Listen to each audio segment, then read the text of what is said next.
Hello there, my name is Rachel. The first time you see my channel, I use to review cartoon series, anime series, or something completely random. And today we'll talk about Birdgirl Season 2. And in my opinion, after the first two episodes was sort of bad, it was sort of experimental. It's like they wanted to try something different.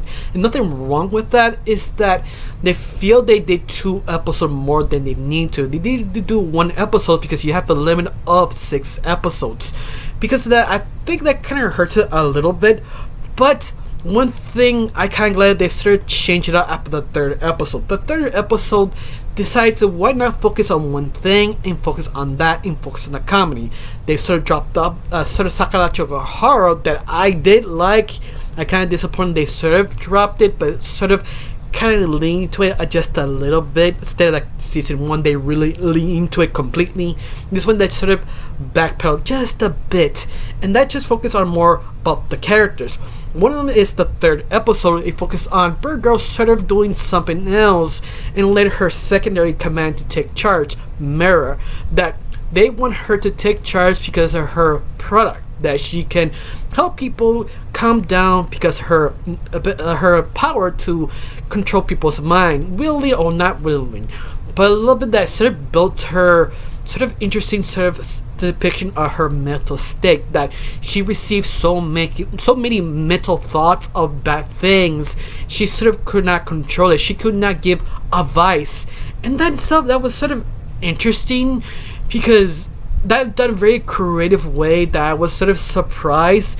And I feel this was where the show find their strength once more, the sort of thinking outside the box and the abilities of each character. Yeah, it was sort of fascinating. Of course it was sort of funny, but interesting. Now the 4th episode was basically what was the 4th episode? Birdgirl pretty much being in control, that I can do this, I can do anything.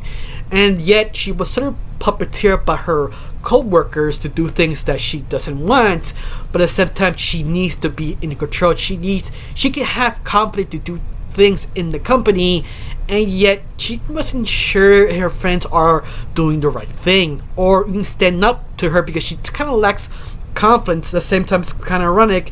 It's Birdgirl. She has way too much confidence, like overzealous in a way. But that was sort of interesting, sort of to see how she sort of developed as a character.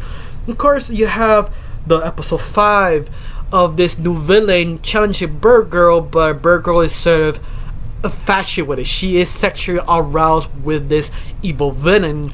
But you find out Birdgirl have 2 basically personalities. One is the one who works on 7 to 7, and the other is Birdgirl doing her job and basically live inside of her. That's sort of interesting and dumb. Yeah, I kind of did enjoy it. It was sort of weird, especially her beetle became a sort of a own character in a way in Metastate. A Lipide created a character that you couldn't use a metaphor. I'm sorry, I'm stuttering, but that's the whole point. That damn it, why I keep doing this? I'm so sorry, I try not lose control. But anyway, that was sort of interesting because her libido became a character in such a way that she wanted to attack other guys because she's sexually aroused. It was weird, it was different, very creative and different. Now, I think the final episode that was actually interesting, that she's not sure how to run, or not run, it's basically fire someone, and Birdgirl didn't know what to do, how to do it. She goes this sort of mental breakdown until Doug, her right-hand man, or her other right-hand man, kind of trained her to use a machine that her father used to give her confidence to fire that sort of person, or necessary to fire that person. And that is interesting to see how view this as a video game, and how it's sort of outdated things they do if you're depends on the power you have. In other words, once more, was creative. It really was. Some of the things they did, some of the kind of like flashbacks or metaphors, you're trying to change the animation completely different, comparing the ideas they actually did. It's just a very fun, interesting point of view. But did it work? I have to say yes. Half of it was successful. The other half, I don't know. And that's the thing. They're still trying to figure out who they are, what they work. Because I have never seen a series constantly keep changing their way telling the story, always trying to experiment. You know, Adventure Time, that I trying to compare this to, that Adventure Time always was a experimental show, but it has to always stick to the formula. It works. And Birdgirl has a formula, but not really. They're still trying to see can do a different type of formula. Nothing wrong with that, but you can easily lose your fans, whoever actually is watching.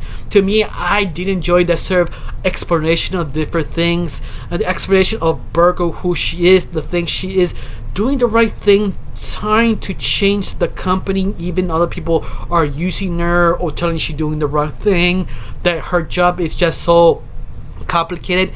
Yeah, I love they try to explore this season. At least I wish they have a more exploration of the characters, they'd be more experimental. But once more, that's my take on it. I don't know. You think the show got better, got worse, you think it's trash, you think it's actually good? Tell me down below, let me know. I really got nothing else to say. And yes, I'm so sorry I stuttered, mumbled, and kind of lost a train of thought.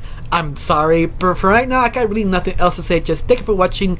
Don't forget to subscribe and have a wonderful day. Bye.